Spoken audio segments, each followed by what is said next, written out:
Hola amigos, ¿cómo estáis? Espero que estéis bien. Me llamo Jitin, soy ingeniero y maestro de español.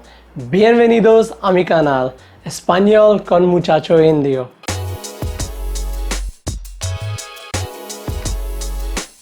En el vídeo de hoy vamos a hablar de los verbos que terminan con IR. In today's video, we will be talking about the IR ending verbs. आज के video में हम IR ending verbs के बारे में बात करेंगे. So the process is pretty easy. If you know the conjugation of the AR verbs, you can conjugate the ER verbs. And if you can conjugate the ER verbs, then you can almost conjugate the IR verbs. अगर आपको AR verbs का conjugation आता है तो आप ER verbs आसानी से conjugate कर सकते हो. अगर आप ER verbs conjugate कर सकते हो तो आप करीब करीब IR verbs को भी conjugate कर सकते हो. तो IR के conjugation के लिए भी हम दो tables बनाएंगे. पहली टेबल होगी सर्वनामों की और दूसरी टेबल होगी conjugated verb की. So in order to conjugate the IR verbs, we will be using two tables. The first table will be of the pronouns and the second table will be of the conjugated verb. तो सर्वनामों की table बना लेते हैं पहले. So let's create the table of the pronouns. Yo, tú, él, ella, usted, nosotros, nosotras, vosotros, vosotras, ellos, ellas, ustedes. Here is the table. तो IR क्रिया के conjugation के लिए एक IR क्रिया को लेते हैं, एक ऐसी क्रिया जो हम हमेशा यूज़ करते हैं, जो बहुत ही कॉमन है, और वो है विवीर. विवीर का मतलब होता है रहना. So in order to learn the conjugation of the IR verb, we will be using the most common IR verb, which is vivir. Vivir means to live. तो विवीर को conjugate करने के लिए पहले हम उसमें से IR हटा देंगे. So in order to conjugate vivir, we need to remove IR from vivir. Removed. अब हम IR verb की conjugation की एक table बनाएंगे. Now we will create another table of the conjugation of the IR verbs. आपको मैंने ये बोला था कि अगर आपको ER verb का conjugation आता है तो आप करीब करीब IR verb का भी conjugation कर पाओगे. If you remember, I told you, if you know the conjugation of the ER verb, you would almost be able to do the conjugation of the IR verb. करीब करीब क्यों? Why almost? Because there is a slight change in the conjugation of the IR verb. क्योंकि IR verb की conjugation में थोड़ा सा बदलाव है. तो IR की conjugation के लिए हम एक बहुत ही स्पेशल तरीका इस्तेमाल करेंगे जिसको हम बोलेंगे जूता तरीका. So in order to conjugate the IR verbs, we will be using a special approach. I would call this approach as a boot approach or a shoe approach. आप इस तरीके को बहुत अच्छी तरीके से याद कर लीजिए क्योंकि आगे conjugation में ये आपके बहुत ही काम आने वाला है. I would suggest you to learn this approach thoroughly because this approach is gonna help you a lot in future conjugations. तो चलिए IR की conjugation table लिखते हैं. जैसे मैंने बताया कि IR की conjugation table ER जैसी ही होगी. So let's write down the conjugation of the IR verbs. As I mentioned that the conjugation of the IR verbs is similar to the conjugation of the ER verbs. So I would be writing the conjugation of the ER verbs first. तो पहले मैं conjugation लिखता हूँ ER verbs की. O, S, A, emos, eis, N. अब इस table में हम लगाएंगे जूता approach. Now we will apply the boot approach in this table. So the boot approach is something like this. तो जो जूता तरीका मैंने आपको बताया था वो कुछ ऐसा है. तो जो बूट का हिस्सा है या जूते का हिस्सा है वो बिल्कुल ऐसा ही रहेगा ER verbs के लिए और IR verbs के लिए. So the part that is inside the boot will remain same for the ER verbs and the IR verbs. तो जो हिस्सा बदलेगा वो है जूते के बाहर का. So the part that will change is the part that is outside the boot. So what will be the conjugation of the IR verb now? तो IR verb का conjugation क्या होगा? O, S, A, इमोस, इस, N. तो अब हम इस table को विवीर के बचे हुए हिस्से से जोड़ देंगे. So now we're just going to connect this table to the remaining part of the विवीर verb. So what do we get? तो हमें क्या मिलता है? Bibo, bibes, bibe, Bibimos, bibis, biben। अब हमारे को सर्वनामों की टेबल को इस conjugated verb से जोड़ देना है। Now you just need to connect the conjugated table with the table of the pronouns. Yo vivo, tú vives, él, ella, usted vive, nosotros, nosotras vivimos, vosotros, vosotras vivís, ellos, ellas, ustedes viven। Isn't it easy? है ना आसान? तो हमने conjugation तो सीख लिया, अब आगे क्या? So now we have learned the conjugation. Now what? Now we will be learning 10 new IR verbs. अब हम 10 नए IR verbs सीखेंगे उदाहरणों के साथ with examples. Bibir. Bibir means to live, रहना। जो vivo in India. जो vivo in India. I live in India. मैं भारत में रहता हूँ। Mis amigos viven en México. Mis amigos viven en México. My friends live in Mexico. मेरे दोस्त Mexico में रहते हैं। Escribir. Escribir means to write. Escribir का मतलब होता है लिखना। Mis amigos escriben buenas notas en la clase. Mis amigos escriben buenas notas en la clase. My friends write good notes in the class. मेरे दोस्त कक्षा में अच्छी पत्रियाएं लिखते हैं। Yo escribo poemas. Yo escribo poemas. मैं कविताएं लिखता हूँ। I write poems. Abrir. Abrir means to open. Abrir का मतलब होता है खोलना। Mi vecino abre su tienda a las 8 por la mañana.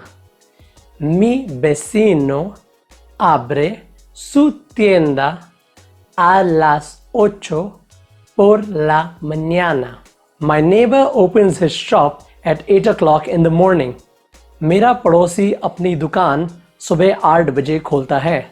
Los guardias abren las puertas. Los guardias abren las puertas. पहरेदार दरवाज़ा खोलते हैं। The guards open the doors. Describir. Describir means to describe. Describir का मतलब होता है वर्णन करना या फिर बयान करना। Yo describo mi personalidad como divertida. Yo describo mi personalidad como divertida. I describe my personality as fun. मैं अपने व्यक्तित्व को मज़ेदार बताता हूँ। Como describes tu personalidad? Como describes tu personalidad? तुम अपने व्यक्तित्व का वर्णन कैसे करते हो? How do you describe your personality? Yo describo mi familia. Yo describo mi familia. I describe my family. मैं अपने परिवार का वर्णन करता हूँ। Recibir. Recibir means to receive. Recibir का मतलब होता है प्राप्त करना, मिलना। Yo recibo dinero de mis padres. Yo recibo dinero de mis padres. I receive money from my parents. मुझे मेरे माता पिता से पैसा मिलता है। Tú recibes dinero de tus padres. Tú recibes dinero de tus padres. Do you receive money from your parents? क्या तुम्हें तुम्हारे माता पिता से पैसा मिलता है? Ellos reciben regalos. Ellos reciben regalos. They receive gifts. उन्हें उपहार मिलते हैं। असिस्tir, असिस्tir मीन्स टू असिस्ट और टू अटेंड। असिस्tir का मतलब होता है मदद करना या फिर भाग लेना। मैंने ज़्यादातर ये देखा है कि असिस्tir को लोग भाग लेने के लिए ज़्यादा इस्तेमाल करते हैं, मदद करने के लिए लोग ayudar को इस्तेमाल करते हैं। I have seen that people use assistir verb for attend rather than assist. For assist or help, people use ayudar. So you can use it the way you are comfortable with. तो आप assistir को मदद के लिए भी इस्तेमाल कर सकते हैं या फिर भाग लेने के लिए भी इस्तेमाल कर सकते हैं। I will be using assistir verb in these examples for attend. मैं इन उदाहरणों में assistir को भाग लेने के लिए इस्तेमाल करूंगा। Yo asisto a clase de arte.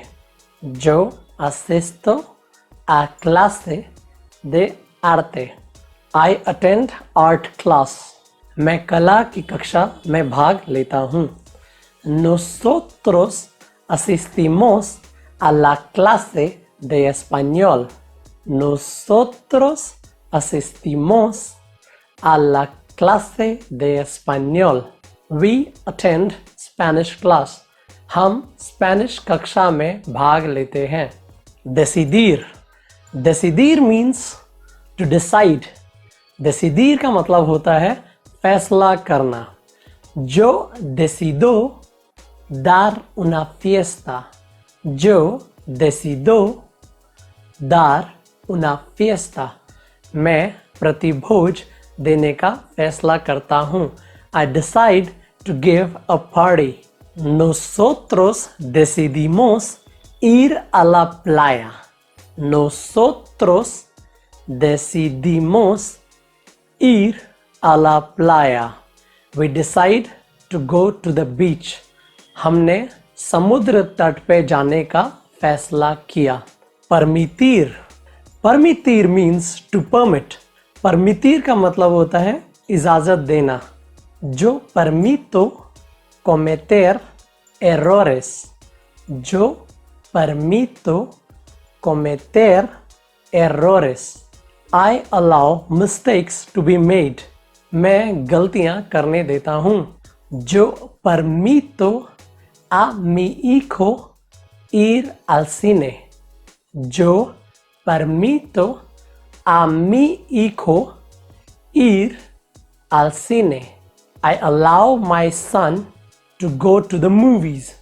मैं अपने बेटे को सिनेमा घर में जाने की इजाज़त देता हूँ। Consumir, consumir means to consume. Consumir का मतलब होता है उपभोग करना या उपयोग करना, इस्तेमाल करना। Tú consumes drogas? Tú consumes drogas? Do you consume drugs? क्या आप दवाइयों का उपयोग करते हैं? Discutir, discutir means to discuss. Discutir का मतलब होता है चर्चा करना।